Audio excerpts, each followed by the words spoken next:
Hey, we are live, so go ahead and we'll figure what's going on. Sorry for the little delay today. My our system didn't want to set up correctly and make us go or let us go live, I guess you could say. So happy Monday to everybody, and here we are live here in Perryville. So just to give everybody a recap of what we did over the weekend, or actually get a big recap over the weekend. Heroes for Kids did awesome this weekend at Cape Comic Con. So want to thank, the names I can't even pronounce. Pretty much all the actors, Ken Murphy and Comically Inclined did an awesome job this year. It was good seeing Blake. Blake was actually out of the hospital and was at the show all weekend, and granted, tough time. So I got to talk to him off and on a little bit over the weekend. So that was good seeing him out and about. And a good, hopefully, speedy recovery. They're a long road to recovery for him. So prayers to Blake and his family. Hi, Chelsea. Hey, Chelsea. Hi, Chelsea. And she said she had another anxiety attack today. Oh, well, big hugs. And again, Chelsea did a panel with Natty Sparkles at the show, and it was awesome. So, granted, she'll tell you otherwise. Oh, she had dental work today. Yeah, that'll give anybody. Hey, I'm right there with you. I'm probably going to be having anxiety attacks when I go into the dentist after the work that this dentist did to my teeth when I was. He really jacked your mouth up. Yeah, he go in to fix one tooth, and he decided to go, oh, guess what? We're going to change your bite too. And I didn't want that done. And well, it's kind of hard to just get up out of the chair when my mouth is.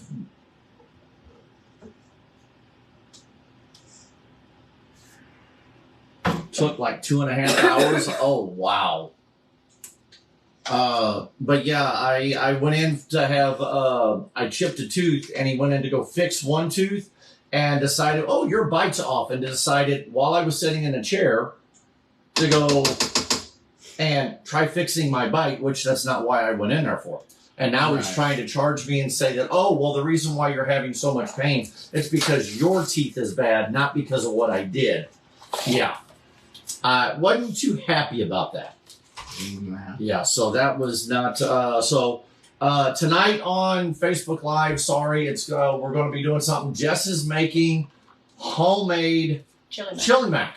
So we're going to do a taste test and see how it tastes tonight. So Jess is actually in the middle of fixing chili mac right now. It's not Mongolian beef, but it's a good second. Dude, you're going to get us banned for having Mongolian beef.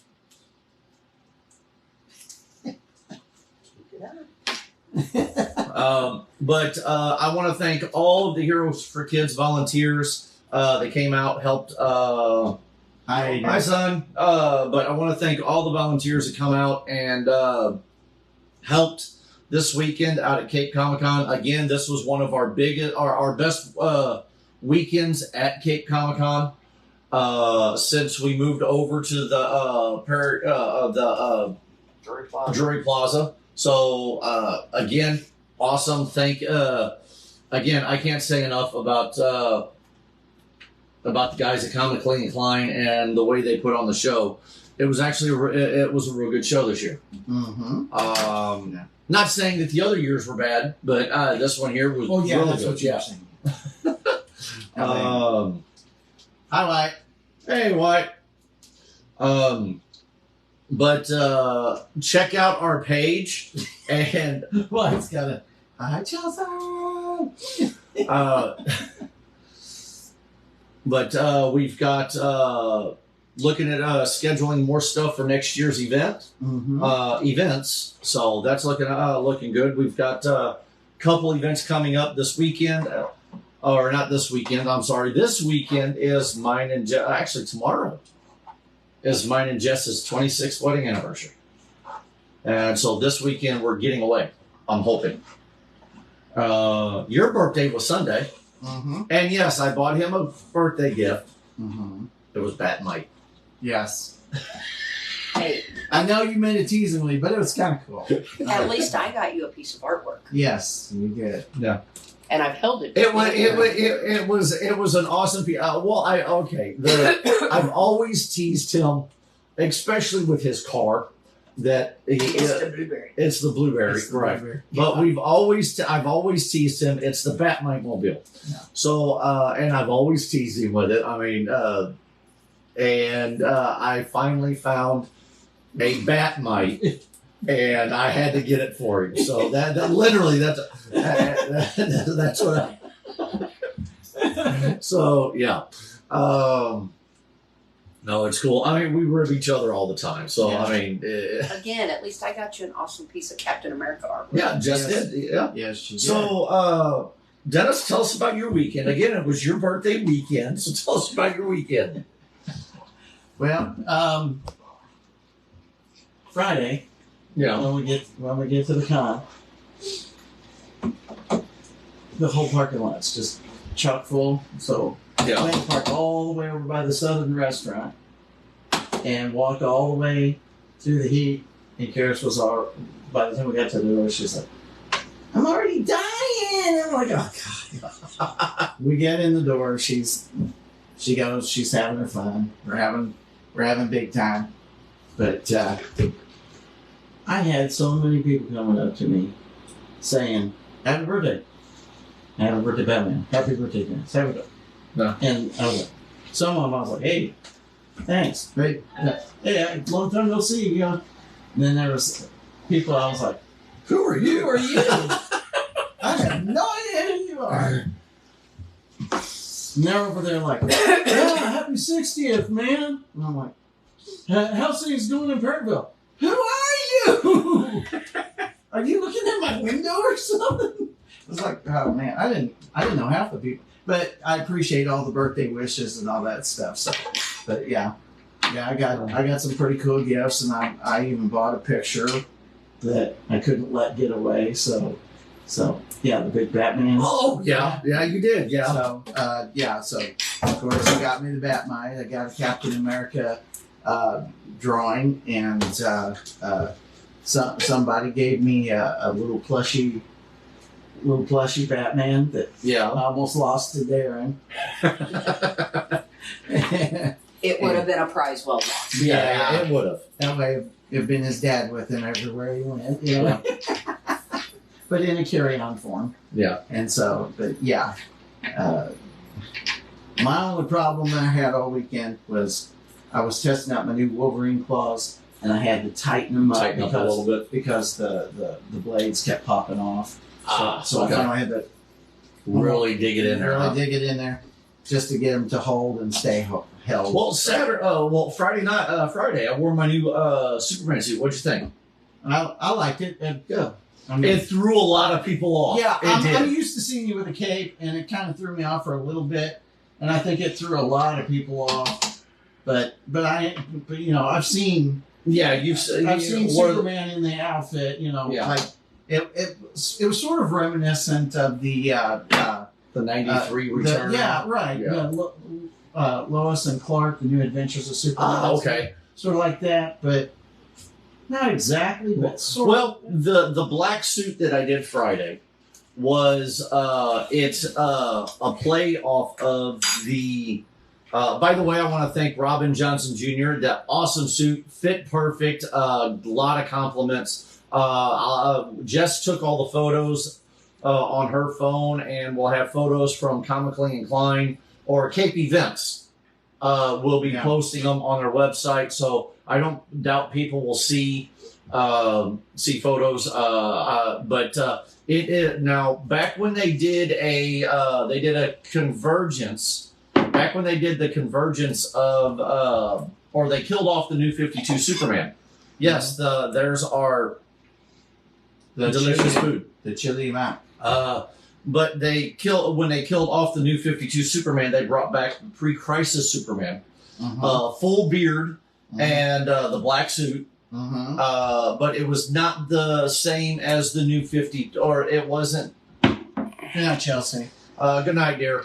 But it wasn't the same as the suit that he wore when he come back, when they did the Death of Superman back in the '93, this was when they brought him back in the after the Convergence series, and he's wearing. He doesn't have the gauntlets or the toe cap on the black boots. It's a silver stripe on the top of the boots and a silver belt. Right. So that's the suit that he's wearing. Right. And in the comic book, it's called Superman and Lois, and it's actually the introduction. It's actually the introduction of John Kent, their son. Right. So getting to do that was pretty cool, especially coming out off of my surgery. Mhm. And being 3 weeks out from my surgery. Trust me, I wasn't on it much this week, on my foot much this weekend. Right. And trust me, I had to ice my foot every day this weekend Right. getting home. That was last night. I had a kinkle. Because it was swollen that bad. I mean, you got to walk on it some. I got to walk on it some, but it's walk on it. I stayed behind the table almost the whole day Sunday. Mm-hmm. So, and I come back out in my traditional Superman suit on Sunday, and it was funny because Stephen Colossus Mm-hmm. turned around, looked at me at one point, and goes, and the best voice I could give, imitate them, what's this black suit type deal? And What is this black suit? and he didn't like the black suit too much, but he thought it was cool, but he didn't like the black suit too much. He loved the blue suit. So came back out with the blue suit on Sunday. I did my full gambit, the new with the new chest piece and hair piece and everything for Gambit on Saturday. Mhm. Everybody loved the full '90s flashback Gambit. Mm-hmm. So I love being able to pull that one off. Still got to work on the wig a little bit, but yeah, that was awesome being able to do that over the weekend. Again, I wasn't in costume for a long time, Mm-hmm. so so it was one of those things. I was in it long enough to do a couple laps around the floor, do some photos when they did their little photo op thing, and then pretty much I got out of it and stayed behind the table. That was the only thing I didn't like about being out there in the main hallway out there. I would have rather been in the main ballroom because the windows were there and the heat was a little bit too much. So that's part of the reason I didn't stay suited up too long. Yeah. Well, I again, mean, the biggest time was Saturday, yeah. and you know, even then it was Even with that, it was still, it was still good. it was still good. We may try, because of us having electricity right there, Mhm. may possibly try bringing in some fans next year. That way, we that can would keep us that a would little help cooler. out a lot. Because we're in the same spot. We will be in the same spot next year. So, I think what the problem And, was, we were Je- so close to the doors at all the hot. and just, it's So. delicious. So, Yeah, it's good. My regards to the chef. but Cape Comic Con was awesome. I said I got to come out all 3 days and suit up. You suited up all 3 days. It was different characters every day. Yeah. We had Chelsea, Tammy, and Wyatt came out as Poison Ivy. Oh, there you go. Gotham City Sirens. Sunday. that was good. Jess, for almost the past 3 years, has not done Catwoman. And I want to give big props to Jess. She came out and got the Gotham City Sirens. They did an awesome photo shoot at the there. They walked the floor. They did the they actually walked the floor and did the 50 collected money for the 50-50 raffle that we did. But Jess, Tammy, Chelsea, that were Poison Ivy, Catwoman, and Harley Quinn rocked it Sunday. Oh yeah. Matter of fact, Jess had quite. I'll say it this way. Jess got quite a few compliments on her coming back out as Catwoman. Didn't you, dear? Mm-hmm. Oh, I like that. She had to keep that with. Yeah, I think part of it's the whip. part of it's the whip. The whip sells it.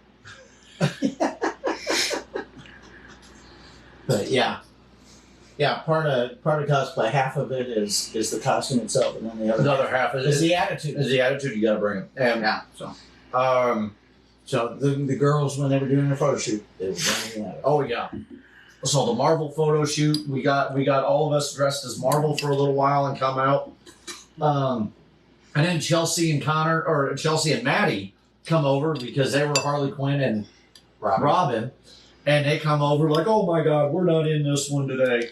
But they still got photos. They still got in there and got photos. Right. What's wrong? Spicy. But no, it was an awesome. Here, just add it to mine. Yeah. But again, Jody did showed off his new Iron Man suit. Mm-hmm. Awesome.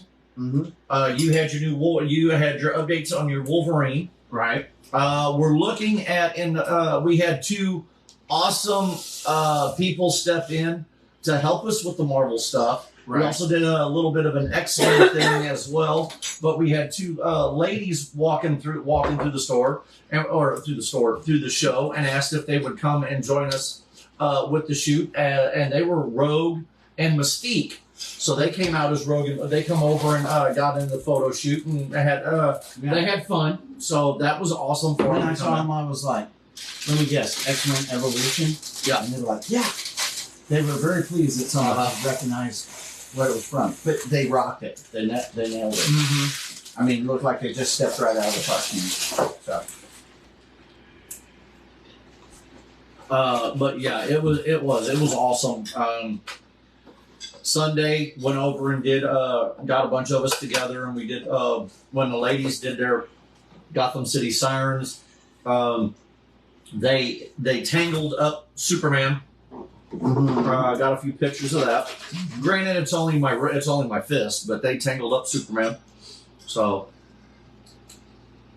Yeah, but you'd have lost anyway. There was kryptonite involved. She did. She had a whole box of it. I saw I'm it. lucky it didn't get pulled out. Actually, I think it did at one time. That's the reason why I had to stay behind the table most of the day. Mm-hmm. Mm-hmm. Pretty sure Catwoman walked up and handed you some pieces of it. Mm-hmm.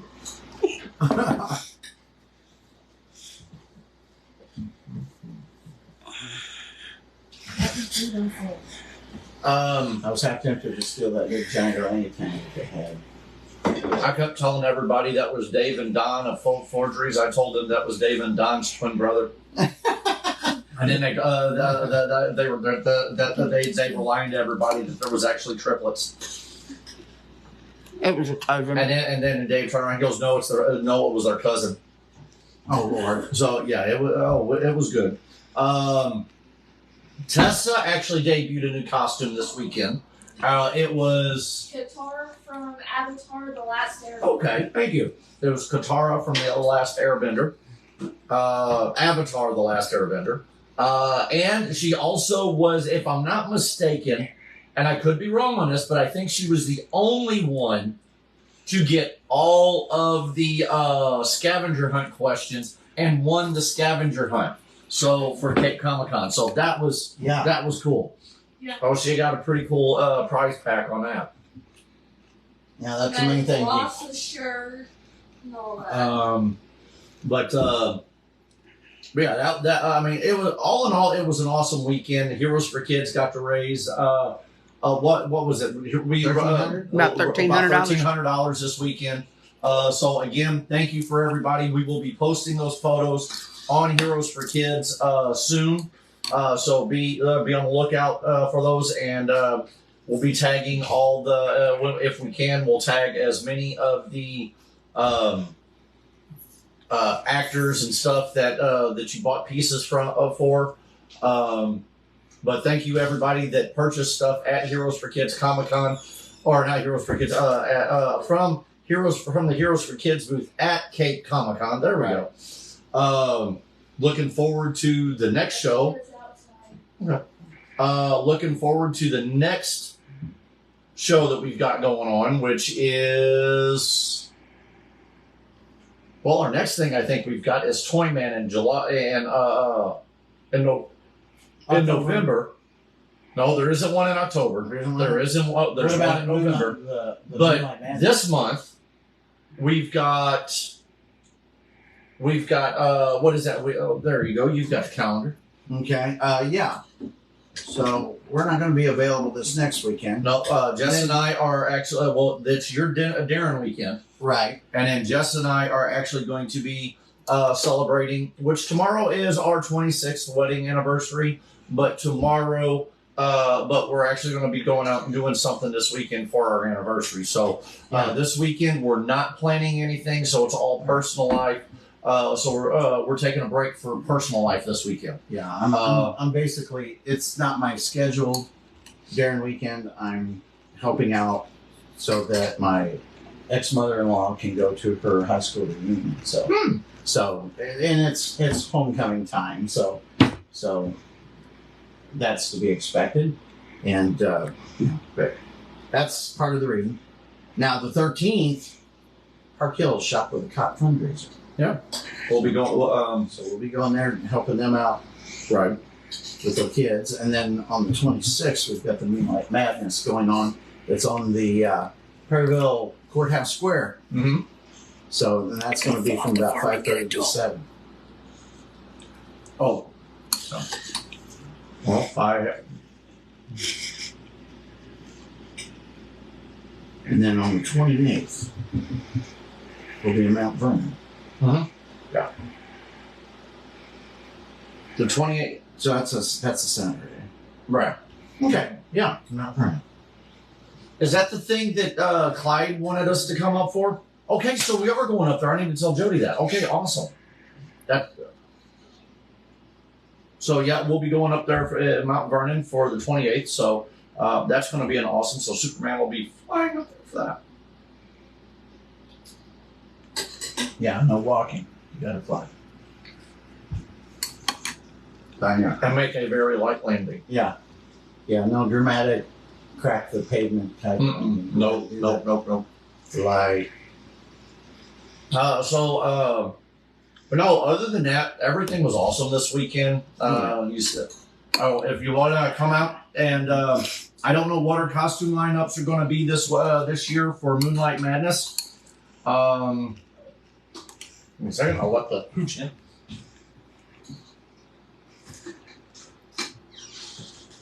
What?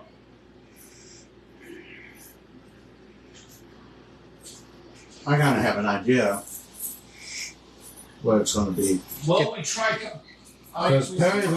coordinating everything. I got a feeling Jess is going to be coming back and making her appearance in Moonlight Madness as Catwoman. I don't know. Oh no, she says. I don't know. Oh, you don't know. Okay. I got to work that day.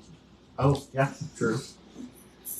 So yeah, it'll be us setting everything up for the most part. Okay. Which is kind of standard. Yep. People are probably going to say Superman and Batman. More than likely. I mean, which I'm all for that. I am all for that. It seems like every year the line gets longer. Right. And to give everybody an update on my health,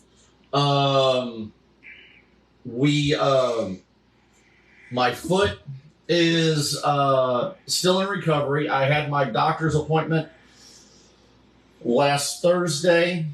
Doctor still deemed for me to be out for at least 2 more weeks of work.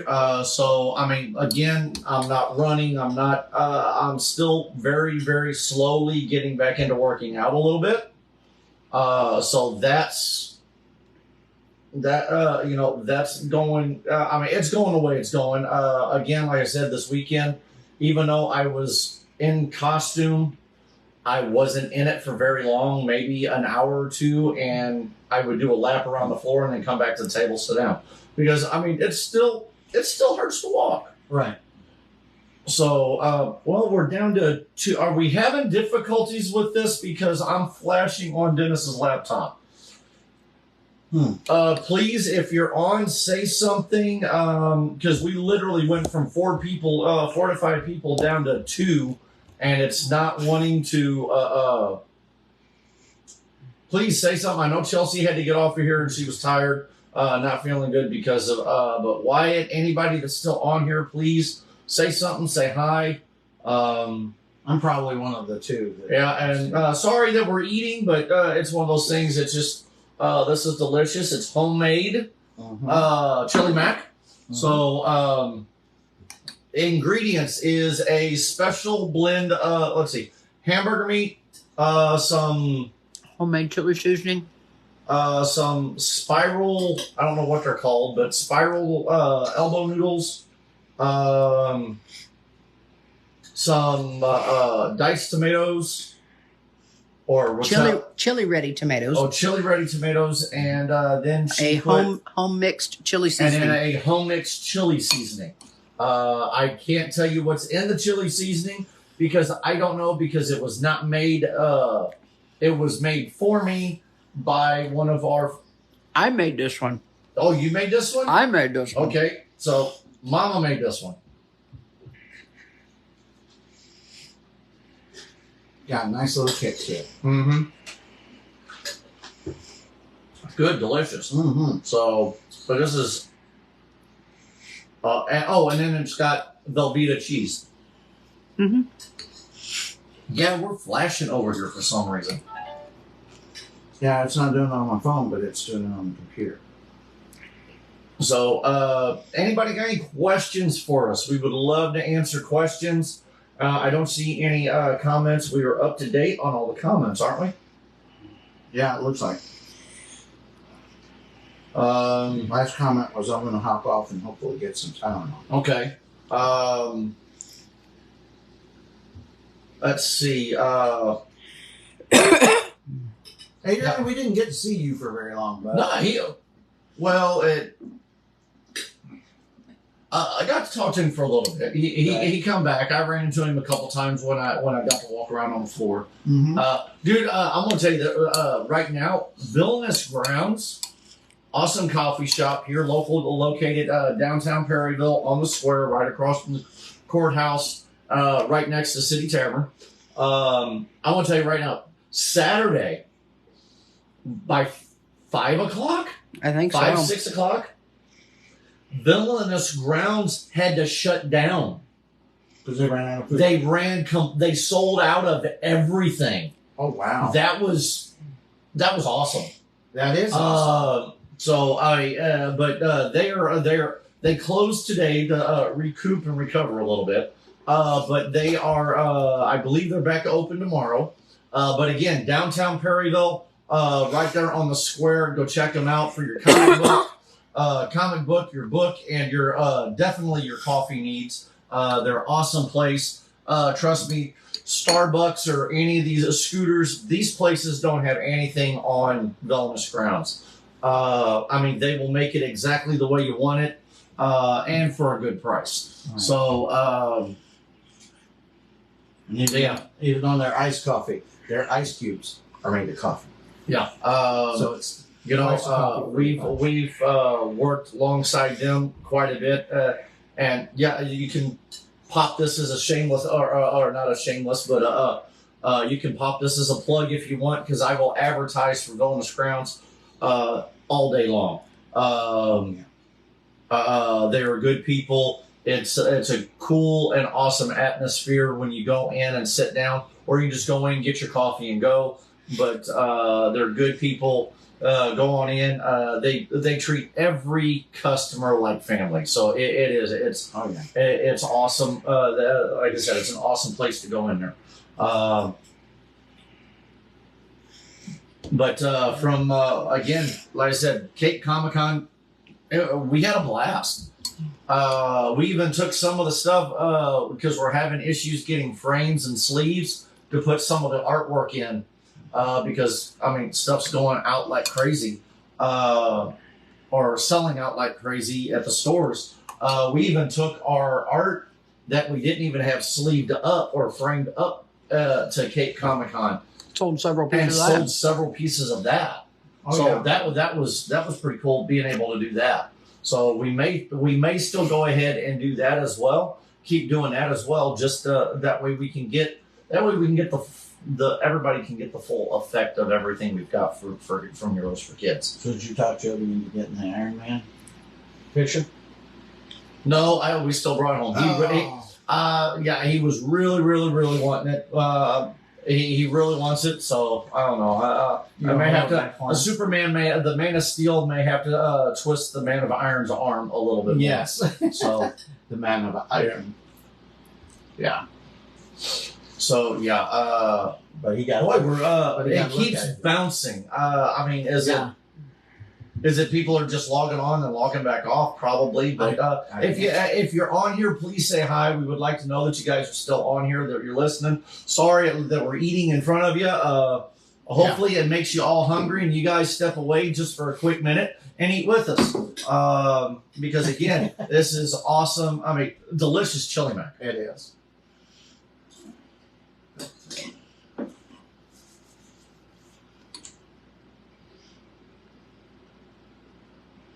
I've still been thinking about that. Remember we were talking about Flash, how he runs. Oh, yeah. Distance travel. I don't know. There's still something else. I know we talked to the science teacher, Jessica's mom. That is done. That's okay. But- we got to come up with another one. But it's still kind of sticking on my craw that we're not factoring. She's correct when there's no Speed Force involved, but the Speed Force is involved. That kind of throws things off. So that's what's kind of bugging me about it. So here's another question. It has to do with superhero stuff. Okay. Ant-Man. Okay. You shove him in a paper bag. Okay. Can he punch his way out? Yes. Yes, he can. Yes, that is correct. Now, do you know why? Go ahead. Enlighten us. Okay. With physics. Because you ate more of your chili mac than I have. Okay, So I'm gonna eat a little bit while he's talking. Hey, that means my mouth's gonna be. So anyway, Hank Pym described it in the first movie as making the atoms press closer together. Mm-hmm. Okay. Which, when you factor in, to be a convincing, diminutive superhero, you would need not only to find a way to do that, but you would need to adjust your mass and density. That's why when he gets really, really huge and he fell over and he was like, anybody got any orange slices? Mm-hmm. That's because he got lightheaded because his body was so big, but he didn't change his mass to compensate for that. So he didn't have enough blood going around to everything, so he got lightheaded. So that explains that, right? So if he's got a way to change his mass, his density, along with his size, then he can support all that weight. That's why the bigger he gets, if he doesn't do that, he'll fall over because he's not strong enough to hold himself up. His atoms are too far apart for him to support himself. But when he shrinks, yeah, those atoms are still closer together. Much stronger. But yeah, it literally makes him a bullet. Is what it does. So if he's able to throw all the weight, let's say he weighs about 160, 170, okay? Yeah, I go that. Yeah. You would say Paul Rudd probably weighs about that much, okay? Okay. Yeah. So anyway, at 170 pounds, but that's small, and he throws everything he's got at that bag. Mm-hmm. We're talking about 170 pounds of man slamming into the side of him. Not the force of a finger, but the force of the whole body Right. going behind it at the size of a finger. Or less. Right. He's going to go through the side. Oh yeah. Okay? Does that make sense? Now, we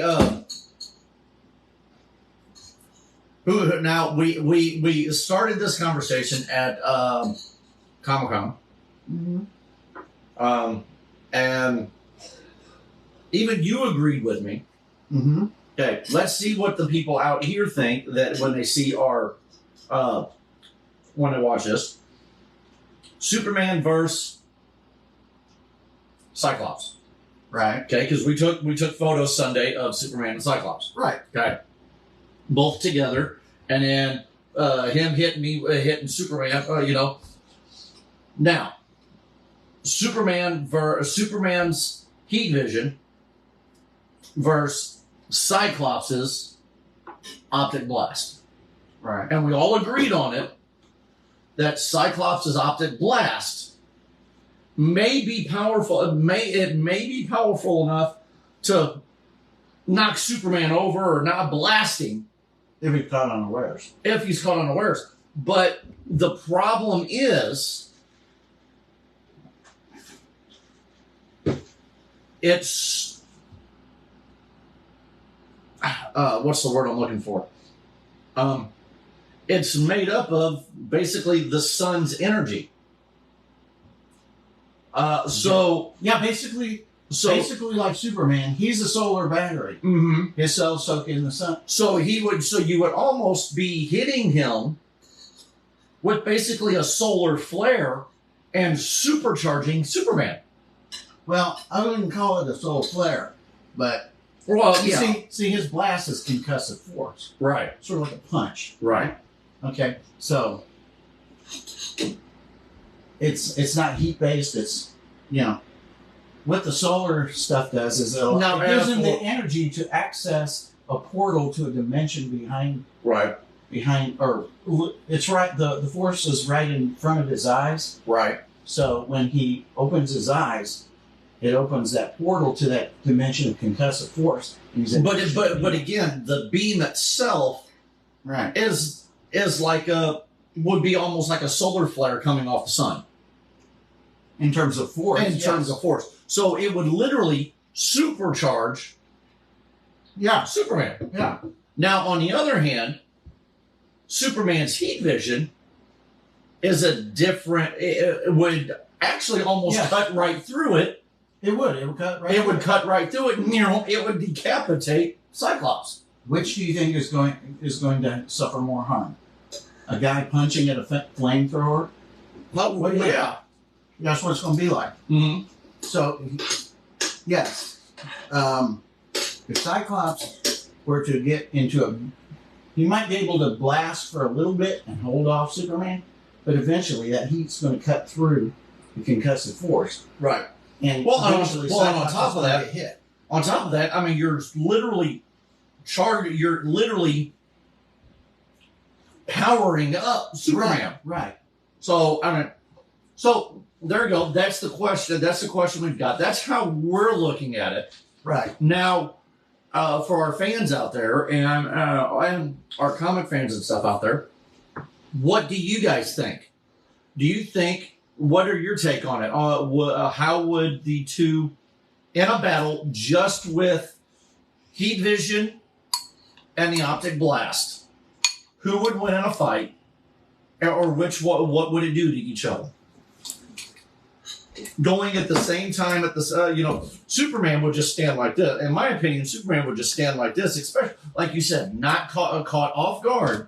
It would rock him, but he would get up, push forward, and take him out. It might take a while, but he'll get to you. Yeah. He will get to you. But if Remember, but if he catches, if Superman's just standing there like this or like this, and he lays it in on him, Superman may have to steady his feet, but it's going to turn around, and Superman's just going to stand there and take it and go, "Ooh, thank you, give it to me." Cyclops has enough force that if he wanted to, he could level him out. Okay, but we're talking about going up against a guy who has resisted the pull of the black hole. Right. Okay, so that's the difference here. We're talking about this is something that's tougher than a mountain. Superman could shred the earth like toilet paper if he wanted to. He sneezed and he could break it. He could break explode it in it. half. Yeah, that's how powerful he is. So, in a protracted battle, Scott's going to lose. There's no even arguing it. He's just going to lose. But that being said, Mm-hmm. Scott is one of the few X-Men that, even though Logan and him have this frenemies thing going on, Right. he's one of the X-Men that Logan actually respects. Robert. Because he can look at him and just literally flay the flesh off of his adamantine skeleton. subdue. Yes, he does. Exactly. So, but yeah, Robert, we were talking He about. said Robert said it wouldn't charge him. Robert says it wouldn't charge Superman. Well, you may have a point. I mean, like I said, Cyclops, his is a concussive force. It's not. Right. It's not a solar shot. It's not a heat-based kind Right. of thing coming out of his. It's not heat vision versus heat vision. Okay. Right. Like I said, it's like a punch going against a flamethrower. Is what it's doing. So, but Let's see, Robert. Do you have anything? Yeah, I'm done. Yeah. Robert, do you have anything that you want to give us something that we can debate on here? how about Batman versus Wolverine? Wolverine wins. I would agree. You know why? Because it's got that healing factor, and he's got that the claws that you just can't hear. So if Batman would need a hell of a lot of prep time in order to even hold off. He would have to put. Well, he would literally have to build a room with magnets in it and hope that They would hold him. they would hold him. Okay. Yeah, it would almost be like when they killed off Wolverine in the comic book this last time. Right. I mean, they would literally have to melt him in adamantium. Right. Because that would be the only thing that could really hold him. I mean, like, Given significant prep time, Batman wins. Well, yeah, but again, well, let's put it like this: if Wolverine doesn't bring out his claws, he's going to pack a punch. He weighs about 475 pounds because he's got that adamantium skeleton. right, So when he hits you, you're going to feel it. right. Okay? And Batman is all too human. But But again, when you have him taking, but again, Batman's suit itself is made up to where it can take blows that like that. right, exactly. And you know, and we're talking about a guy where, I mean, not to take anything away from Logan. Logan is a master combatant himself, but multiple year. But he's a lot more of the come out swinging and Yeah, but and well, take the but blows the because he thing knows is, he's gonna but the thing is when you look at Batman, you know, Batman has trained. You know, Batman is, you know, Batman's Batman. That's pretty Right. much all you can really say. Logan, on the other hand, you know, he's been around for, Batman in a vibranium suit. You know, yeah, You know, Batman whatever, probably trains him, yeah. but again, it would be, but look, compared to fighting styles, they're Right. almost equally matched. And I have to say, I would disagree. well, I mean, when you're talking about Wolverine has what, maybe 150, 200 years worth of experience of fighting. right, But but also, mostly does street level brawling is what he does. Whereas Well, Batman that's what they does usually. 127 Batman's different- more strategic. Yeah, Well, but he's again, very that- tactical. Yeah, But with, but again, that's all they ever show is Wolverine being this berserker that he can't control his rage. He just Right. goes, let's swing and do all that. I'm just going to slice and dice and that's done. The problem that they don't, the thing that they don't show with Wolverine is, you know, you really got to dig deep into the Wolverine mythos. Is Wolverine, you know that Wolverine being several hundred years old, you know, Wolverine. I understand. Yes, I agree to that. But here's the thing: you get Wolverine if he doesn't let that berserker rage go. He's just as good as a technician as Batman is because he's trained in multiple forms of martial arts. It's not just get up there and go, ooh, I slice and dice and I kick shoot. I kick stuff. Because Nice recovery. yes, tell me about it. Because Wolverine has spent many of years Actually, that's not true either. Actually, Superman's actually a pretty good fighter. Right. Superman actually knows a couple of Kryptonian martial arts. Superman knows Kryptonian martial several forms of Kryptonian martial arts. Right. But he also has he also knows Amazonian fighting. He is also trained with Batman in several and he is also trained with Batman. Right. So yeah, he is Superman's actually a pretty skilled martial artist. Yeah. I mean, he's no slouch. He's no slouch in the fight. Yeah, There may be other guys that know more martial arts than he does, but he's not exactly a slouch in the fight. I would, hand-to-hand combat. With hand-to-hand combat, I would put him. Besides going hand-to-hand with Batman, hand-to-hand Batman, no fight, no, just strictly hand-to-hand combat with between Batman and Superman. Batman's got him hands down. I will give him that. Okay. No powers. Superman being a green kryptonite in the pocket. Or green kryptonite, or blue kryptonite. Let's go blue kryptonite. That way it doesn't weaken it, but just turns him human. Right. Bruce Wayne wipes the floor with an unpowered Clark. I disagree. It will not be a wipe the floor. Actually, if it's an unpowered Clark, I disagree with him wiping the floor with him. I disagree with that. I disagree with that. Well, you can disagree, but if the facts say different. I've got a comic book downstairs. It's canon that will tell me otherwise. A depowered Clark Kent or a depowered Kal-El killed Mongol, a warlord, and his army. Right. Using a sword and a shield. Unpowered. I've got it downstairs. I can bring it up and prove it. So hand-to-hand combat. That just says Mongols a weenie burger. And hand-to-hand combat. I know. Again, because I know. Hand-to-hand combat. Again, unpowered Clark. That doesn't take his memory away. So it doesn't take his movements away. That just says he's powered like an Earthling. Bruce beat Darkseid. Well, yeah. Believe it or not, Bruce didn't. Okay. Bruce didn't. Bruce beat him mentally, not physically. That is true. So, but there are more than one. Well, there are more than one ways to defeat somebody. You know, you could defeat somebody in a brawl. Okay. Oh yeah. Or you could beat somebody in chess. Oh yeah. Right. Exactly. So that's basically what Bruce did. Yeah. So yeah. So here's the thing. Okay. Wolverine, if Batman's going to take him out, it has to be from surprise and it has to be fast. Exactly.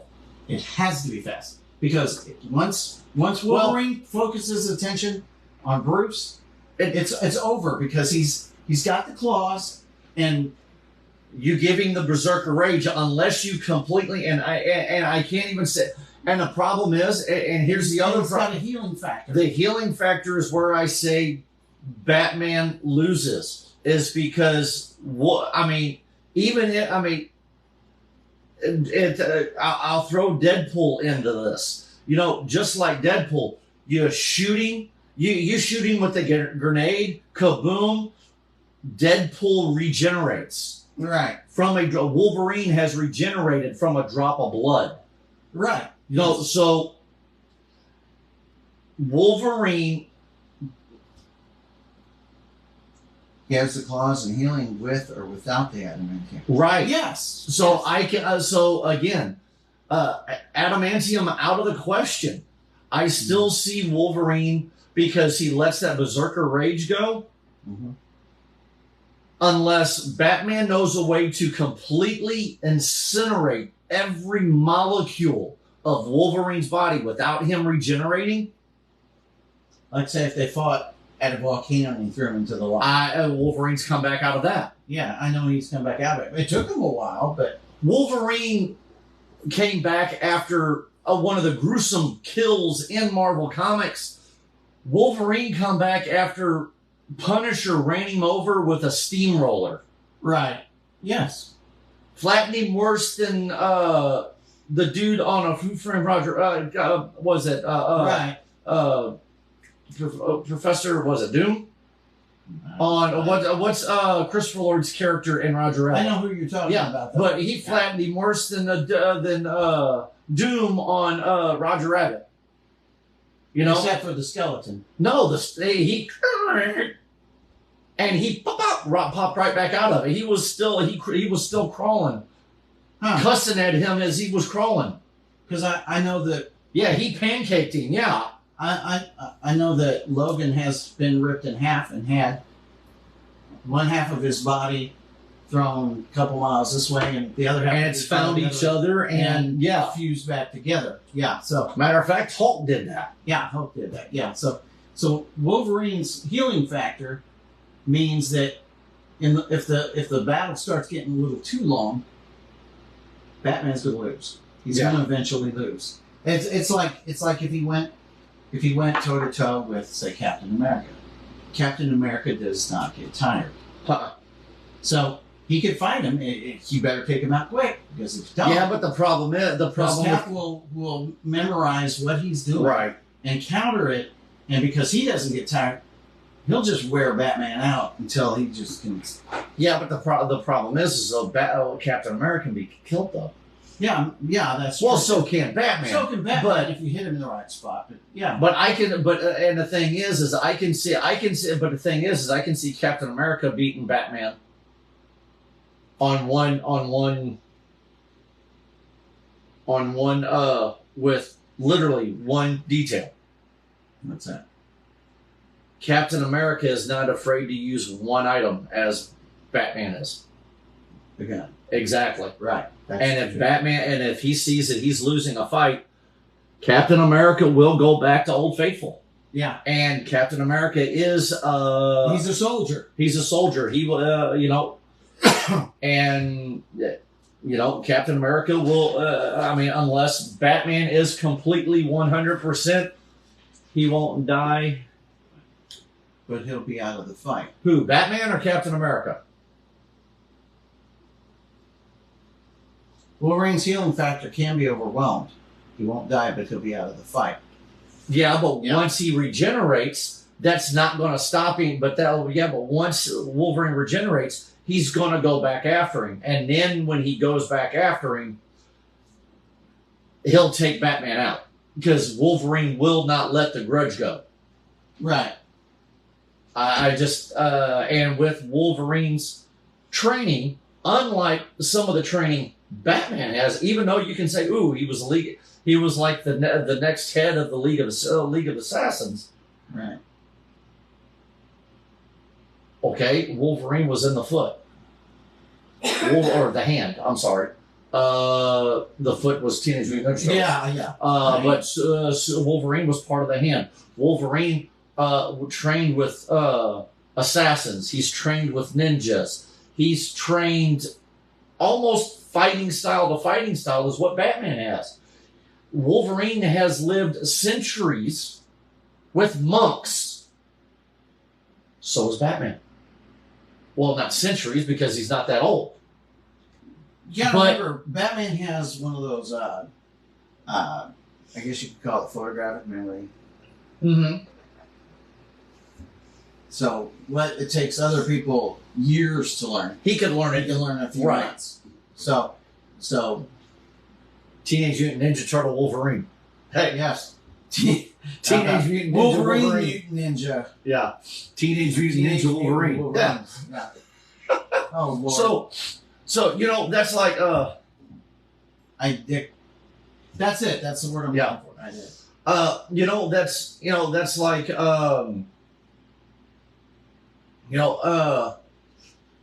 and I'm gonna throw one of my favorite Marvel characters in it. That's like Gambit.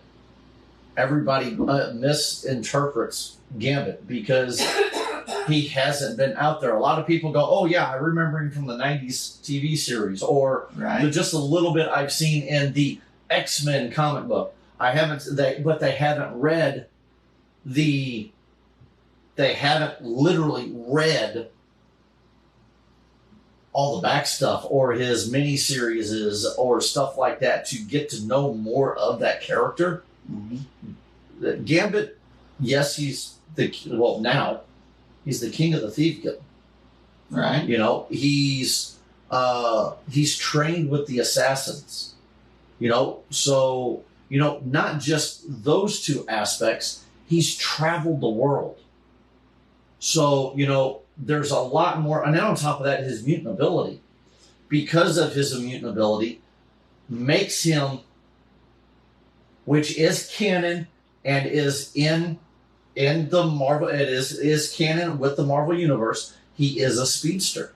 He is classified with the in the speedsters category, as well as in the martial arts, as in the technical fighter. Okay. So he taps, all of the accolades that you catch. He taps quite high in each one of those.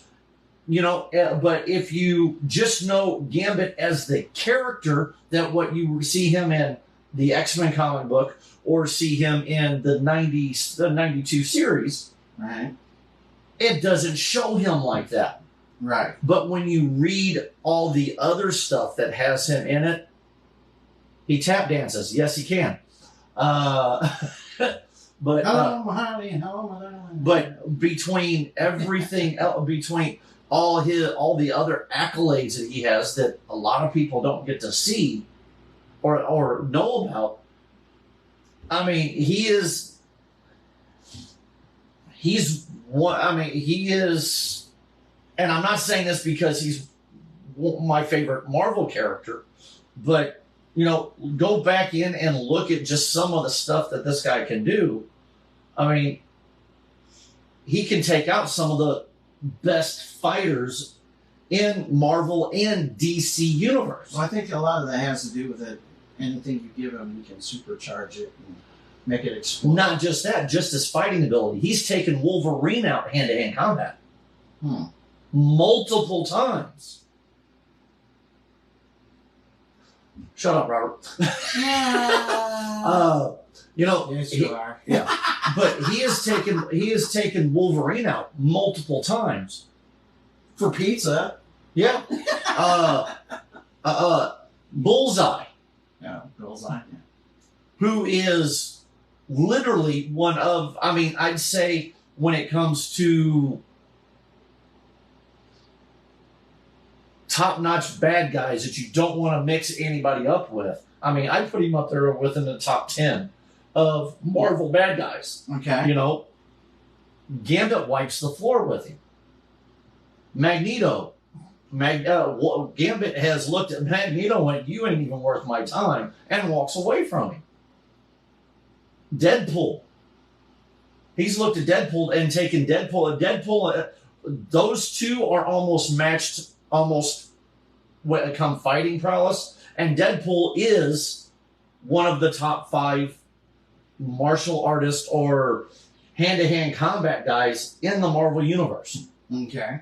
Gambit, according to Marvel, Gambit turns around and looks at it and goes, "I ain't got the time."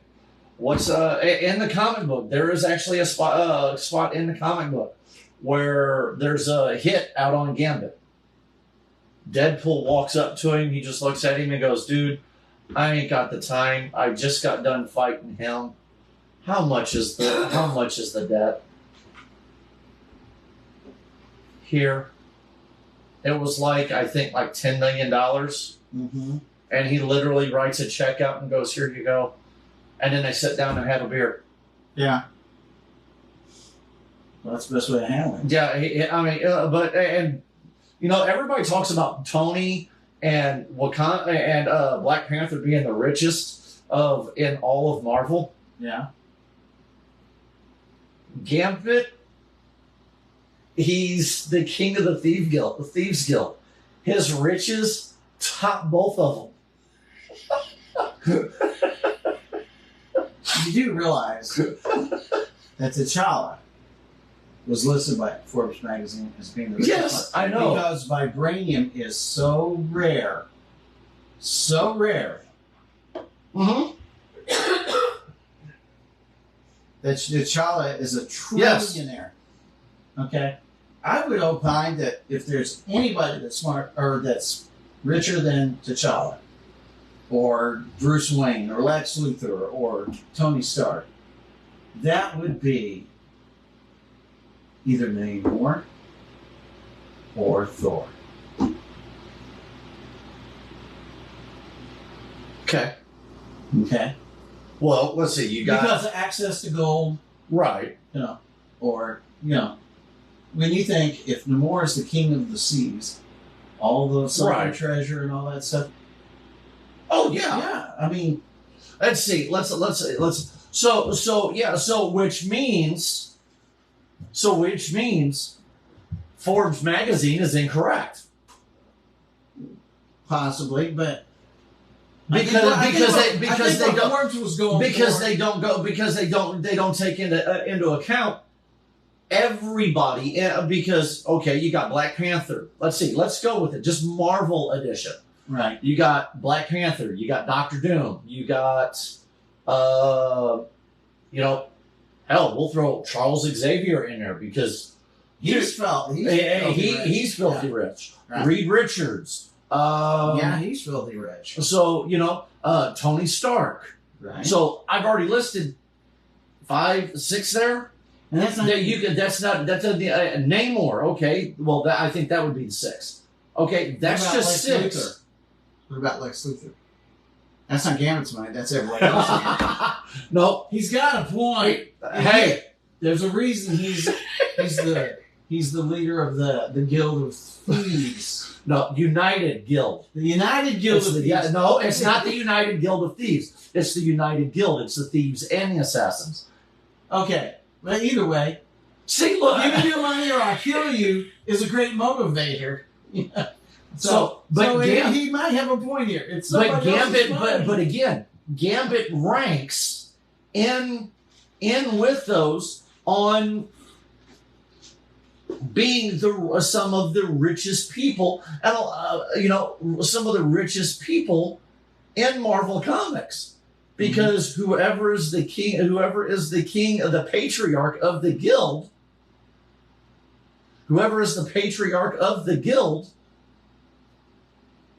runs the kingdom.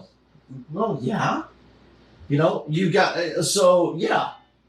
He's within. Okay, how's this? I will say this much: he is within the top 10.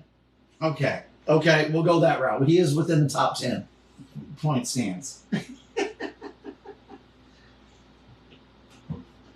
I mean, you could make the same argument over who's the smartest comic book character.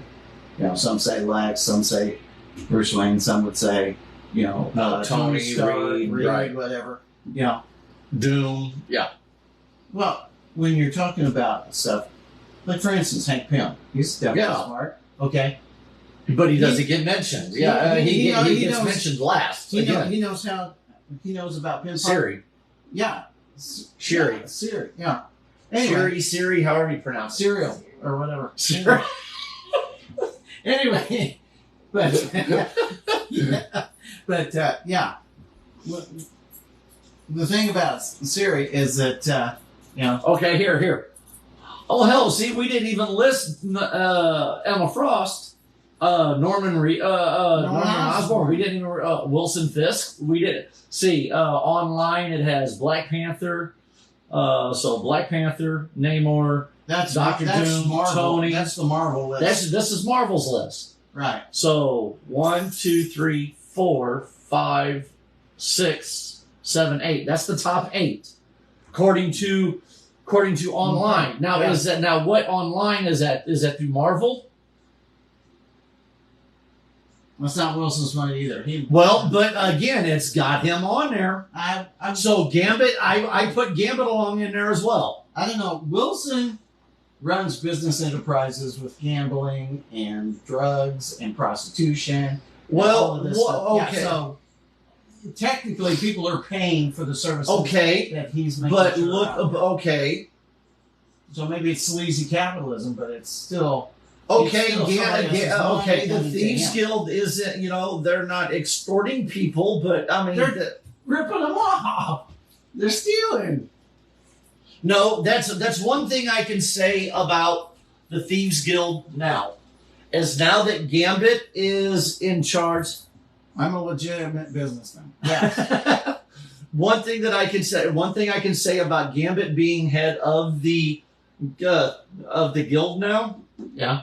is he has brought righteousness. I will say it that way. I will say it that Honor way. among thieves. Exactly. I will say it that way. Okay. Smashes you through the floor. Well, the point I was going to earlier, when you're talking like smarts, okay. Tony knows. David Banner Repulsion or Bruce technology. Banner, whichever Bruce one, Banner. whichever one you're going to go for. Gamma radiation. Hank Pym knows about Pym particles and how to shrink and expand things. You know, each one of these guys is smarter than their for. Oh yeah. But they've all got their own field of expertise. You know, if you had one hero that knew all of these things, that's the guy you want to mess with. Yeah. You know, Hey, like you know that. what he's saying? You know who he's talking about? It's the dude with the pointy ears. Is exactly who he's talking about. Right. So, but like for instance, in DC, Lex Luthor is the smartest. Oh, Reed Richards. Lex Luthor is the smartest, but Bruce Wayne is richer than he is. And part of that reason is he's kind of got that, I want to say, that compassionate edge that kind of, the more he gives away, the more it comes back to him. There's like this more kind of in there for himself. Hey, Kristen, love you guys. We miss you. Definitely. Supergirl and Lex. Yeah. Oh my gosh. Professor X and Moon Knight were 9 and 10. Yeah, I didn't even Yeah. see. We didn't even think about Moon Knight, and we said Professor X. Right. We did. But again, it's just, and the way you look at all of everybody in Marvel or even in DC, those lists aren't accurate. Right. Because again, like Robert said, look at Wilson Fisk.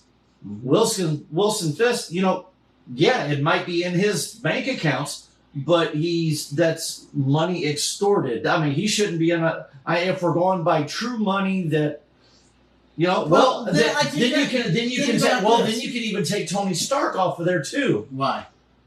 Because, before he became Iron Man, look at Warmonger. Look at, look at all the, look at him playing, look at all of the war profiteering he was doing in other countries. It wasn't just his weapons he wasn't making money just off the U.S.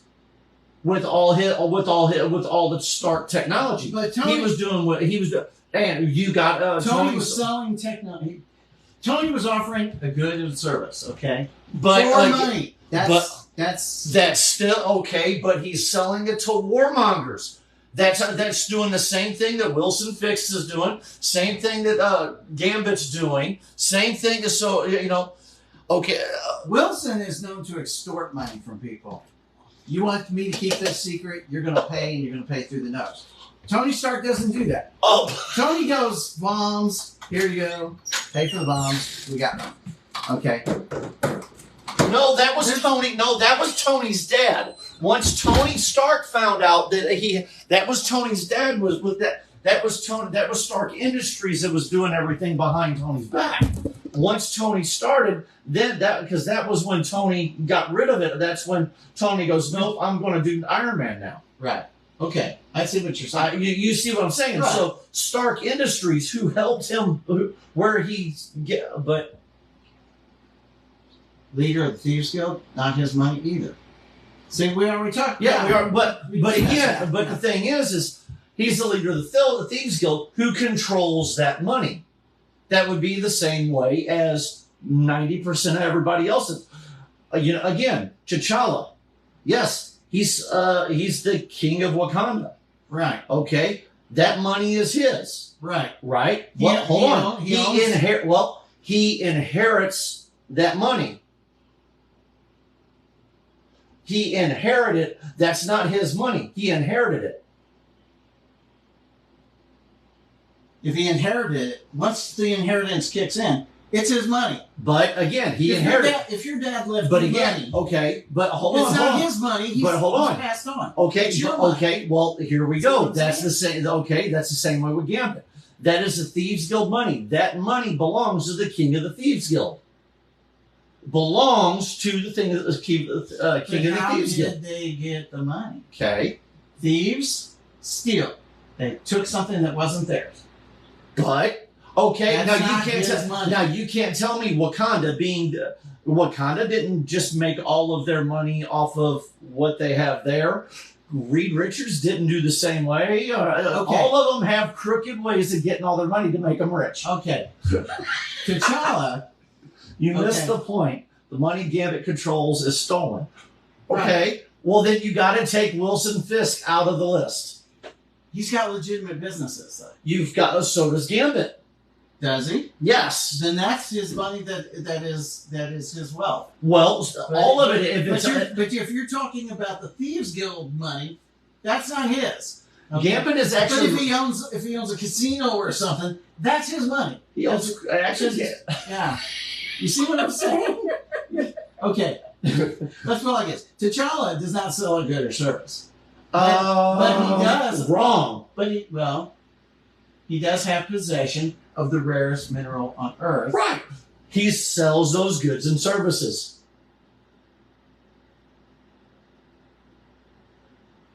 Dude, it's canon in the movies that he does it. Okay, he does a little. No, a little bit more than what that. Okay.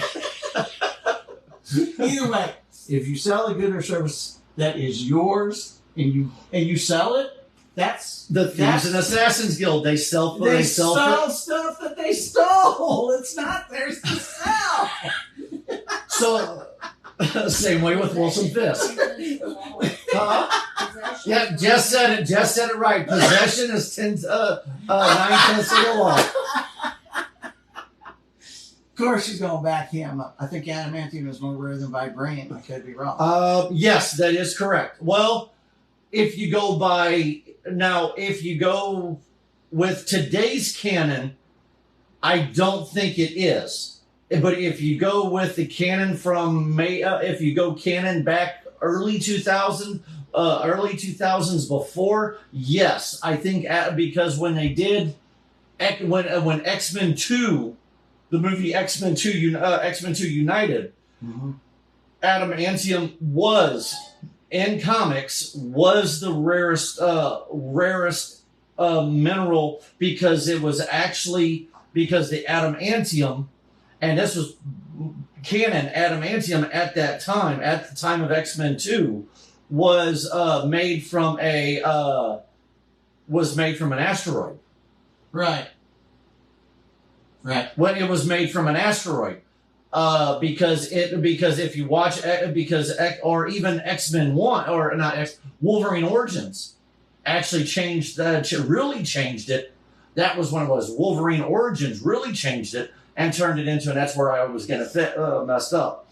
Wolverine Origins, it was an asteroid, and it was a rare, and it was from an asteroid that hit in that area, and that's how they were able to mine the adamantium. Since then, there are rare metals that have been found Mhm. or made.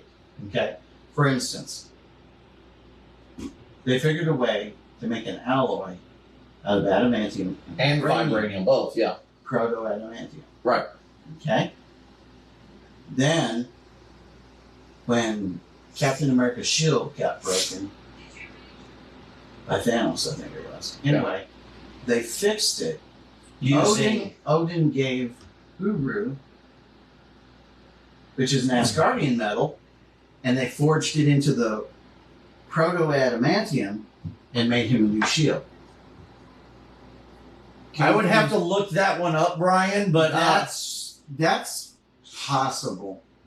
that may now I think that was in the Elementals movie. I think While adamantium is denser, it can still succumb to extreme heat. While vibranium's only true weakness is sonic waves and itself. Well, it disperses kinetic energy. Right. It does.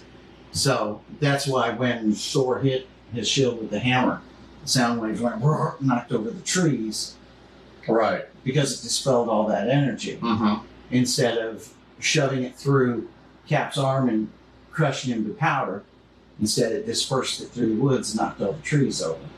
Okay? Right. Makes sense? Yeah. Okay. So, yeah, adamantium is denser. That's also the reason why Gambit can use it. That's also the reason I'm gonna throw Gambit in this again. But that's also the reason why Cap's shield, Gambit has actually caught it in mid-throw, charged it, And threw it back.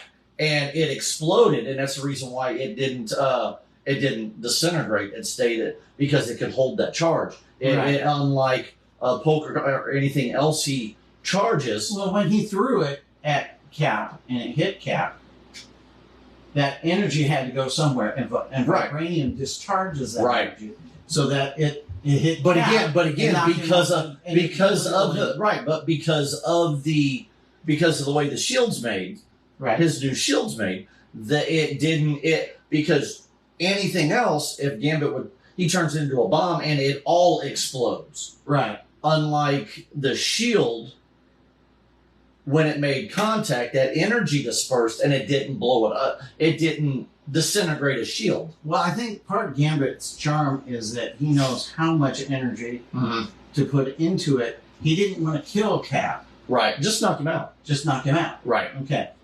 If he wanted to, he could have killed him. Oh, yeah. Because Yeah. they've done on a few things together. Adamantium is just normal but unbreakable under normal circumstances once cast. Vibranium is a super strong metal that absorbs kinetic energy. Whoever is a mythicized pretty metal that lends itself well to holding enchantments and conducting magical power. That is Okay. correct. Yes. That is absolutely correct. Yes. Yes. And when wielded by a guy who cannot get tired, who cannot get drunk, who is resistant to poisons and gases, As long as he's under and the has an extreme heat as factor long himself. as he's under the serum at least. Right, yeah. But if you ever noticed, like when he got shot, he got shot by the Shitari weapon. Right. Okay. He healed very fast within a matter of a few days. Right. So he's sort of got an exaggerated healing factor. Oh yeah. So Which they somewhat tapped into that, gave a little bit of that when they did the Hulk movie, Incredible Hulk. That Incredible Hulk movie with Ed Norton, when Hulk kicks what's his name? Turns into Abomination. yeah, I know who you're talking where about. he slams Emil Bronsky. Yeah, Bronsky when he Spartan kicks Bronsky into the tree, and pretty much the impact pretty much disintegrates his bones almost. Right. When they put him in there, and all of a sudden, within a matter of days, He healed. he's completely healed. Right. Now here's the funny thing. I think Hulk knew. I can do this all day unless I'm bitten by a zombie. Yeah. What was that one song that they said? When Captain America throws his mighty shield, all who see his shield must yield, unless you're a block of ice or a spy or a...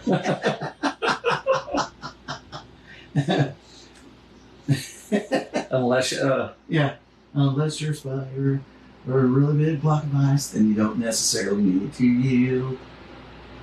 Good combo. I'm off to get some shawarma. all right, awesome. Well, you have a good night, Brian. Thank you for jumping in here. Again, this is jump on. I mean, like I said, this is what we like doing. We talk about a little bit of our stuff that we catch up on everybody on our week, what we've done on the weekend, and then we jump in and start talking about Nerd stuff. Yeah, nerd stuff. We have fun with it. We have good conversations. We want feedback and everything from everybody because again, I've got my certain few. I like all Marvel and DC characters, some more than others, if we don't know. Right. You're the same way. Yeah. Robert the same way. So it's good to hear the conversation from everybody. And the funny thing is, And it's a good get along. It's good get along fun. It's having fun with it. and it kind of butters our muffin to pick on each other about Exactly. it, especially he's a big Superman fanboy, so I'll be like, you do realize Green Lantern can do this and can do that. And And then I get him back with something. Yeah. So yeah. yeah, and then Jessica usually says something along the lines of, "Do I need to separate you two, or you guys are putting your Mongolian beef at risk?" Yeah. So again, sorry about the eating, but we had to show off during the podcast. But we had to show off Jess's cooking skills with homemade. It was good. Yeah. It was good. But no, it's it's one of those things. Gambit has been so underrated, and I'm going to throw this one back in there. Gambit has been underrated in movies, in the movies and the comics. Or people don't realize that Gambit is actually an Omega level mutant. Mm-hmm. Actually, a super Omega level. He's actually not. He's a quadra super mega When he is at full. mega No, and Mongolian beef. Yes, but or shawarma covered in Mongolian. yeah, shawarma covered in Mongolian beef. But no. And on a serious note, when it comes to the character, you've got multiple super level Omega mutants. Right. Okay, Charles Phoenix or Charles Jean Grey. Right. You've got Magneto, and I mean, there's lists that go. Are we still on this? Yes. on No, this? we're on Omega level mutants. Right. But Gambit is actually one of them when he taps into his full potential of his power. Right. And the thing is he is actually afraid. He's a Lonnie wears Gambit underoos. No, I do not. What are you saying? You go commando? Yep. That's too much. Under his tights. Yeah, Superman and Chuck Norris had an argument about who was tougher. The loser had to wear his underwear on the outside of his pants. We're talking Chuck here, okay? But no, but Gambit, and that's the reason why Gambit had Sinister, who is if you go by the way Chris Claremont wrote Gambit, mm-hmm.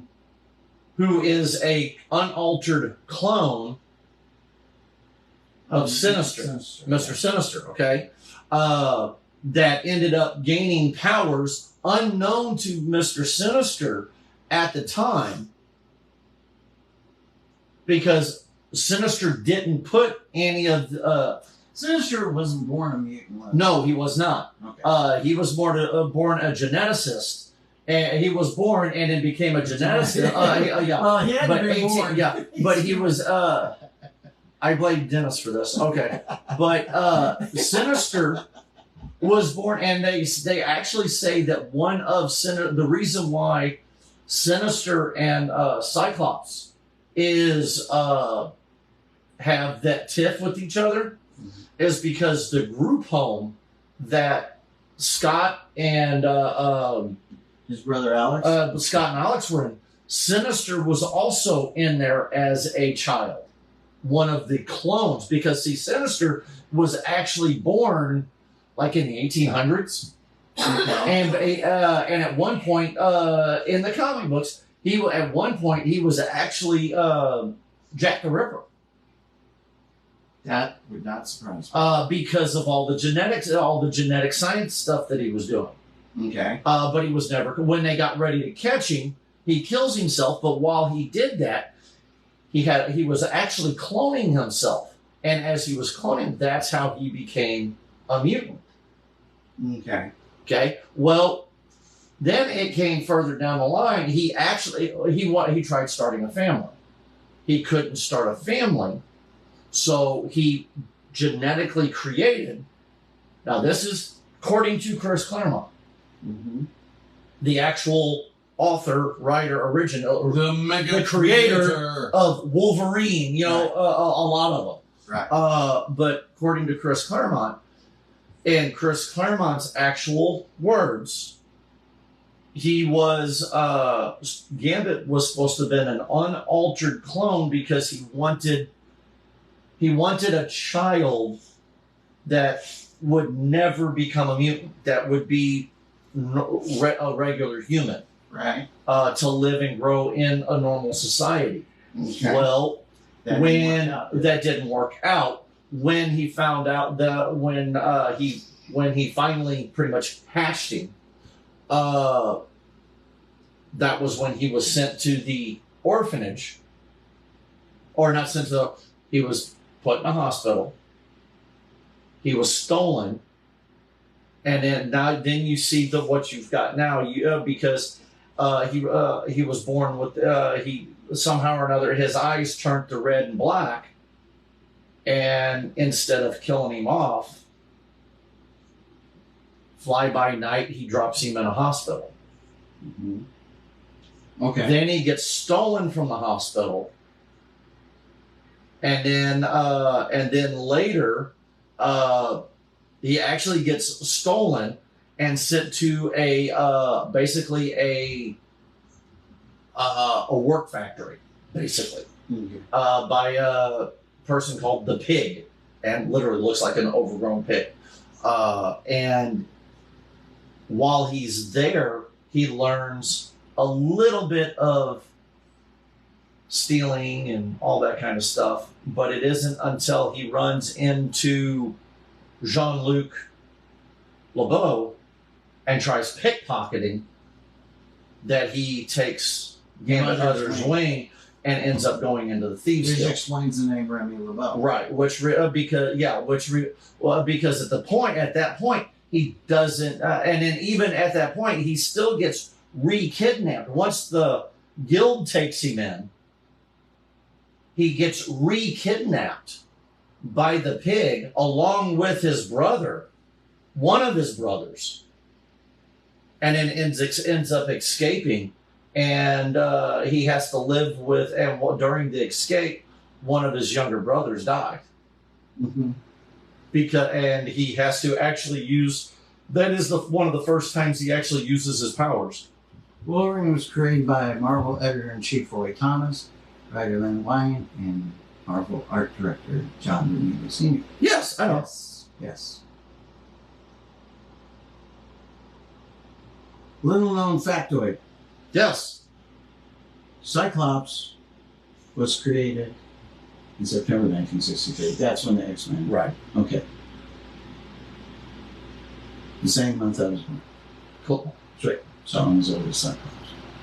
Or Cyclops is as old as Cyclops is okay. Yeah. Okay. So anyway, Claremont Yes. revamped character late. Yes. Yes. Originally, Wolverine wasn't even supposed to be a good guy. He was supposed to be a Hulk villain. Yeah. And he ended up being Oh, so popular that they ended up making him an anti-hero. Yeah. And it's- Well, that was the same way. That was the same way with Gambit. yeah. Claremont originally wrote Gambit to actually infiltrate the X-Men Yeah. and end up turning on the X-Men and basically tearing the X-Men apart from the inside. Right. And he originally wasn't supposed to fall in love. The original writings wasn't supposed to have him falling in love with Rogue. Okay. He was originally supposed to fall in love, and basically he wasn't supposed to fall in love with Rogue. He was supposed to fall in love with Kitty Pryde and turn her against the X-Men, and them two go off, and them two basically work against. Wow. Yeah, but powers to be at Marvel went, no, we don't want to do that. This is how we're going to do this. Right. Now think about this. Deadpool came out, what, in the 90s? Yeah. Okay. He wasn't supposed to be a good guy either. No, he was supposed to be against the X-Force. Right. Yeah, he was supposed to be a bad So- guy for the X-Force. But like I said, when you're popular, Yeah. they'll make you a hero somehow. It's like I think Joker's the only bad guy well, that I know of that they've given him his own. that's like the Punisher. Punisher almost had to. Punisher's more of an anti-hero. You leave Katie alone. Yeah. What? Katie was supposed to be Gambit's love interest, not Rogue at the very beginning. Right. I mean, yeah. Yeah. But I thought and then what does she do later on down the line? Oh, what does she do? Like almost 40 years later? she marries me. No.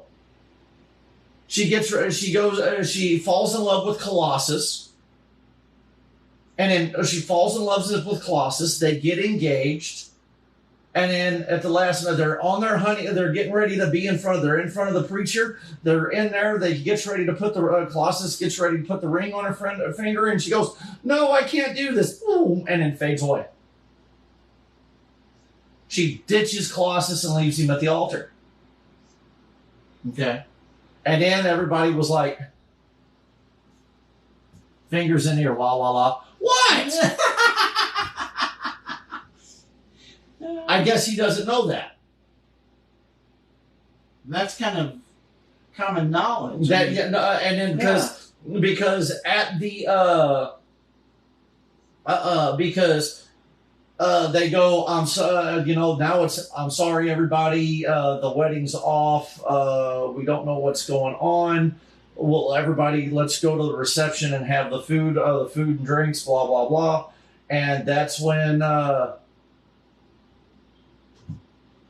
that was for the Gambit part. Oh, okay. Which is coming up because this is when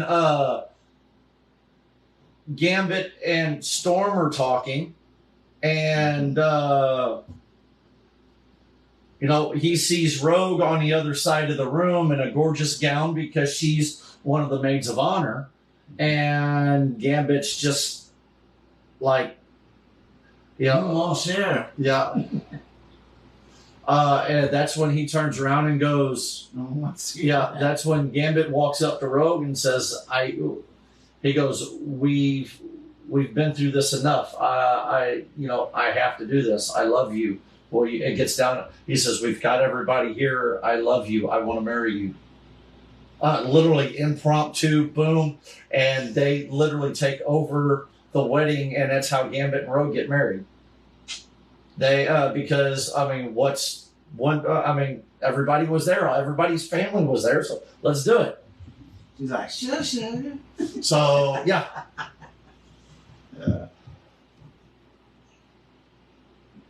In the multiverse, Okay.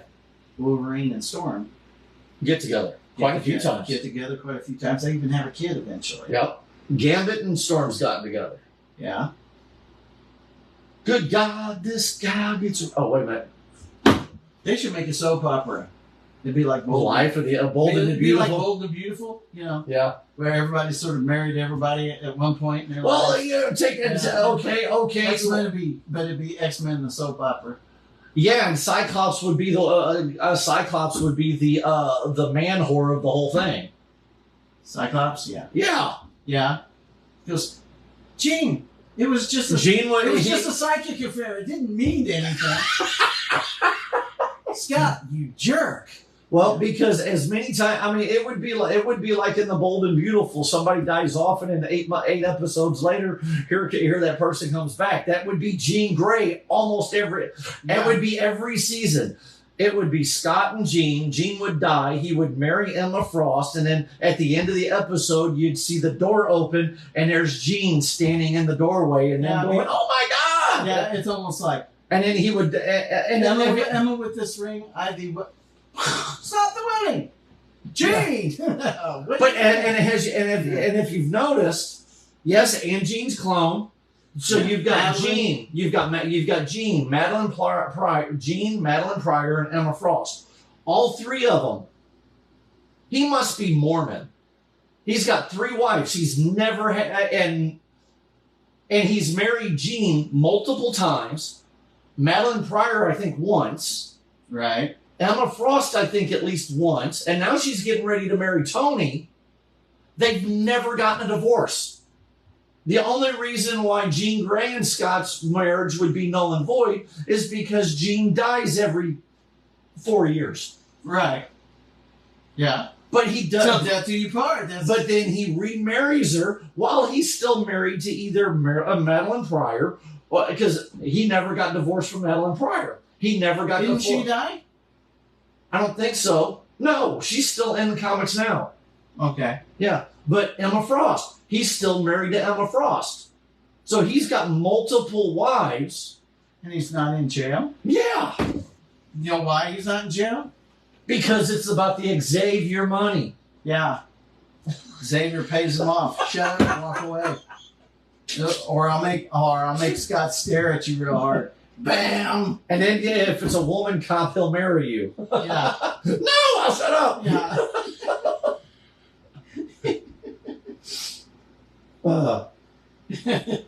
I mean, come on. Then you got Storm. She's been with Gambit, been with Wolverine, been with Bishop, been with T'Challa. Forge, been married to T'Challa.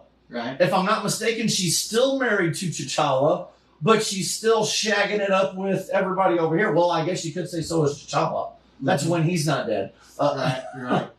When he's not using the litter box. Scott's probably Colossus' husband, too. You know, let's not dismiss that idea out of hand. That might Yeah. actually be true. So again, it's I can literally say this, and I know this for a fact because again I read it all, and yes, you can shut me up later. Gambit has only been married twice, and he's been married twice. He is still married, and he has legitimately been divorced from his first wife. Right. He is the only one out of any of them that I know that has actually done it correctly. Charles Xavier has been a scallywag. Oh yeah, He's got kids, and I don't think he's ever been married. But Gambit is the only one that I know of out of any of them that has been married and, again, divorced And remarried. and then just got remarried. And everything's actually been done legally. And every time you slam your hand on the table, the camera. That's that one. Yeah. Oh, it's earthquake! No, it's not. Something No, it's not. We're just it's like, oh crap. So, but anyway, but yeah. So, yeah, let's see. Yeah, but it's like okay. a soap opera. You can't marry that one. That one's your half brother, kind of thing. But they still get it on. Well, they still get it on, yeah. It's almost like an episode of Hee Haw off the Playboy Channel or something. Oh, God. It's like, that's your cousin. It's like, oh, good, thanks. I wouldn't want to get STDs from strangers. Where did this go?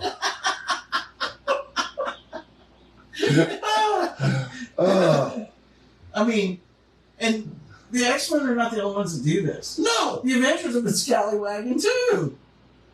I mean, Yeah, but they don't end up marrying each other. no, but they have babies all over the place. Steve and Hack got together. They had a kid. Steve and Peggy got together and had a kid. The only Steve and one- Sharon got together. The only one that hasn't had a kid with any of them is Natasha. In the multiverse, Natasha's had a kid with Steve. In the multiverse. Well, that's In the multiverse. in the multiverse. Okay, in 616, she's Looks like an original Star Trek battleship. the original Star Trek. Yeah. Believe it or not, that's how they used to do Oh it. yeah, That's how they used to do it. They take Compton, we're going down. Yeah. Compton. And then they wiggle it like that, and then everyone would go like this, Oh. Brace for impact. Ah! Of course, some of them will go that way, and some will go that way and be like, "You don't know what you guys are doing, are you?" Everybody go that way, okay? But no.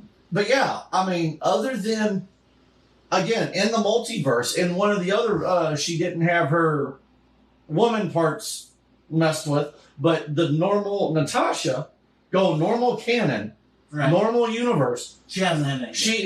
she can scallywag with everybody because she has and not have a kid. Right. That's the answer to everything. Multiverse.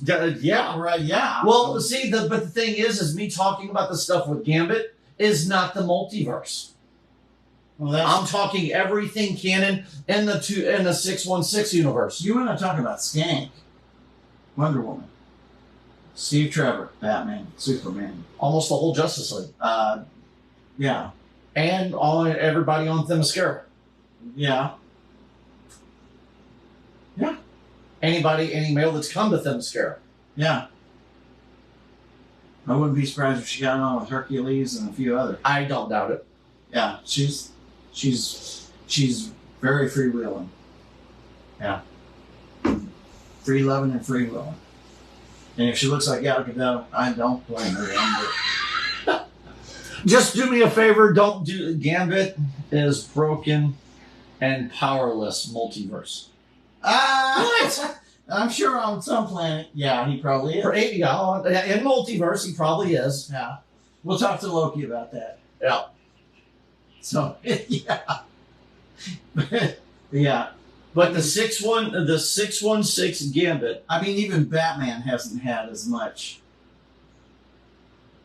female enjoyment as Wonder Woman has. God. Well, Batman and Wonder Woman's even. Batman, Wonder Woman have hooked up. Batman's hooked up with Black Canary, Catwoman. Wonder Woman's hooked up with even some of the Marvel characters, if I'm not mistaken. I think he's even got it on with Power Girl and Oh, you're talking about Batman? yeah, Batman.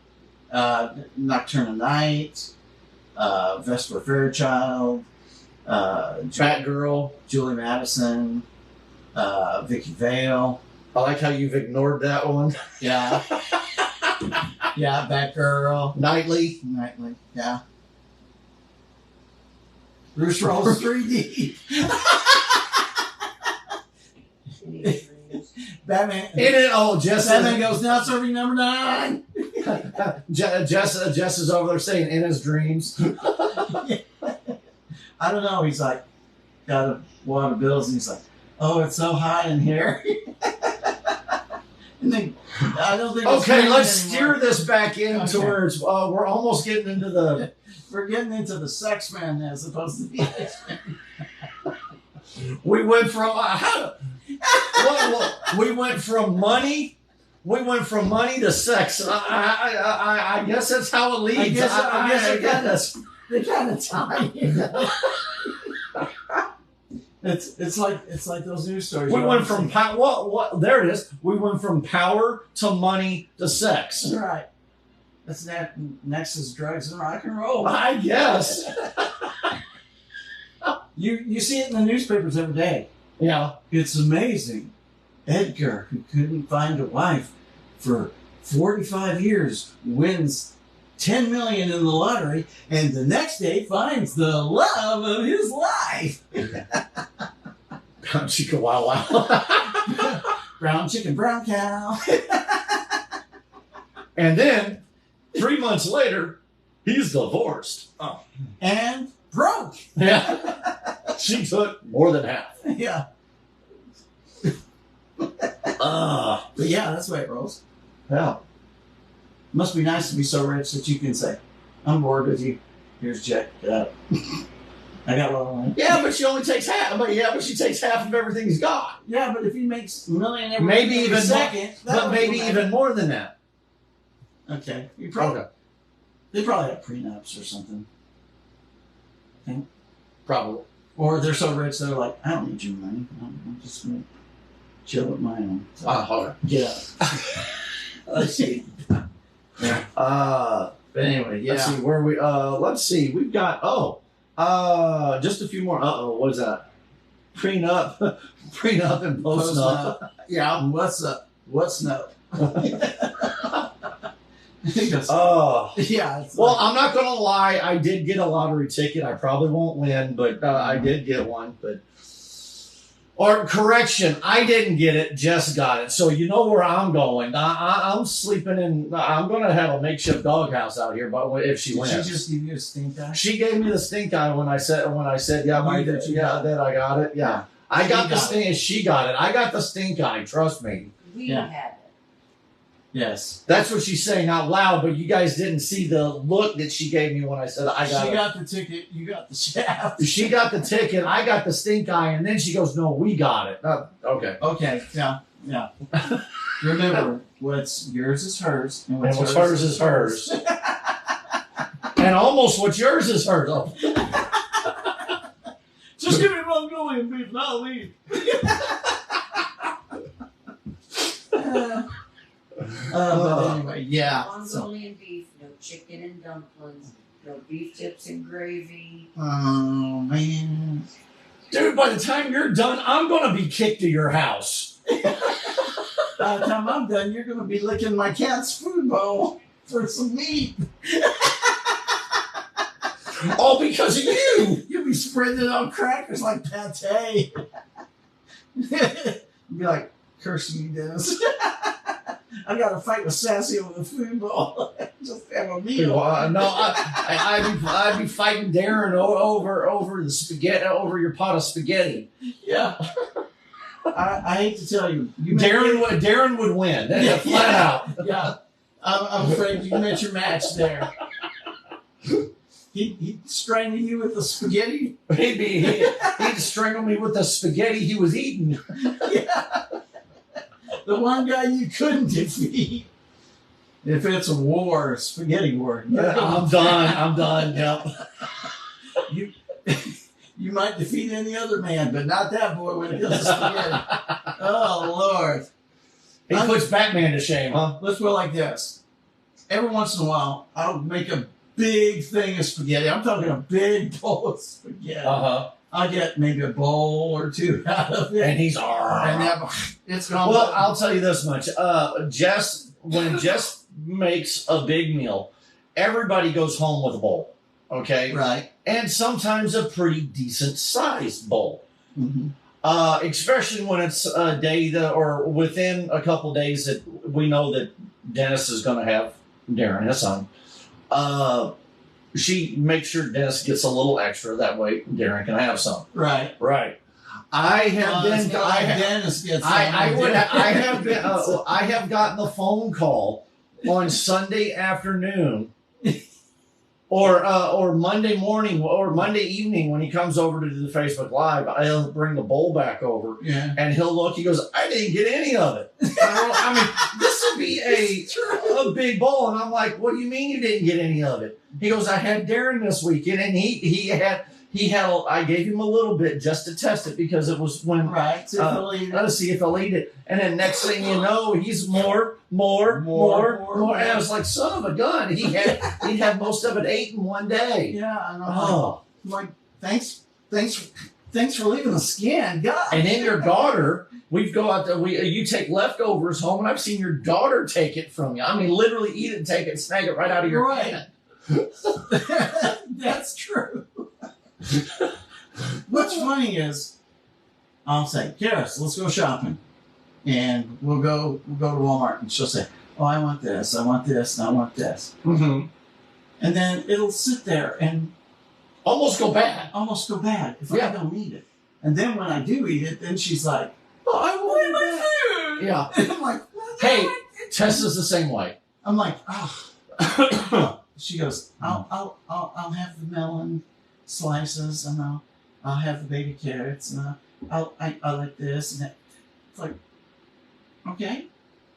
Then I end up chopping up the carrots to put into Darren's food just so it doesn't go to waste and stuff. Get a veggie tray. Okay. I end up chopping it all up and making stir fry or something. Mm-hmm. But yeah, I'm just like, I mean, like she says, I love rice. If you got soy sauce, I eat rice. So I made rice. Uh-huh. She hasn't touched a bit of it. So I'm the guy that's heating it up and pouring soy sauce over it. Well, the good thing about this is rice usually, got a long shelf life. Right. Jess, okay, well, it's getting real close to time. Got 1 minute. Mm-hmm. Jess, anything? Jess is shaking her head. She goes, nope. She looks like she's ready to call it a night. Well, again, I want to go ahead, Dennis, real quick. Anything for you? Okay, and had a great time at Cape. Good seeing everybody. Thanks for all the birthday wishes. Happy anniversary. Thank you. Yeah. Here's bigger and better things. Karis is anxiously awaiting Moonlight Madness. She's wanting to. She's wanting to join us on that. So, Jess, what is our schedule for the rest of the month? We got Moonlight Madness. We've got. I think we got the Mount Vernon thing. We got 13th is Park Hill Shop with Cop. right. 26th Moonlight Madness. 28th Mount Vernon. Okay, so we've got Mount Vernon. We've got on the what'd you say? Mount Vernon is on the 28th. Mount Vernon is on the 28th. Trunk and Treat is on 26th. the 26th, and the Shop with the Cop 13th. is on the 13th. So any of our volunteers, please let us know. We're going to be doing shout outs to that here. That would be a here. Friday, wouldn't it? The 13th. Dun, dun, dun. Yes. Yes. There we go. Okay. Okay, so that's our next thing going. Those are Friday the 13th at Mount Vernon, helping Shop with the Cop. Friday the 13th at Park Hill. Friday the 13th is with Shop with the Cop. Park Hills Shop with the Cop. So that's going to be awesome. So get ready for the spooky and scary on Friday the 13th that weekend. Mm-hmm. And then Moonlight Madness after that here in Perryville. We will be sending out. Mark 1 fan Italia shared our exclusive drum winning ticket. We will be posting. What is that? Getting. Son of a gun! I just lost train of thought. Sending notifications out to all of our volunteers to jump in and help out. So, on that note, Dennis, again, thank you for the anniversary best wishes, and again, happy now belated birthday, old man 60. I'm still getting people coming up to me and wish me happy birthday, even though it's long over now, 2 days. Yeah, it's all right. Yeah. So they forgot Friday. So want to thank Cape Events, Ken Murphy, and Comically Klein for putting on one hell of a show for Cape Comic Con this past weekend. It was awesome. Again, Heroes for Kids raised about $1,300 this weekend.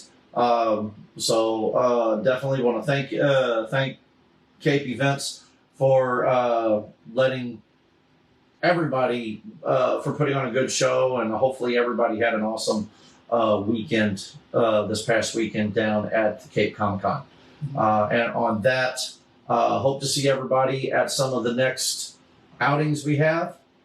So love you all, and waiting on Jess to get in here so she can turn us off.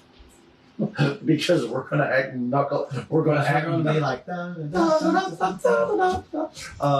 Say good night, Gracie. Good night, Gracie. Love you all. Have a good night. Peace.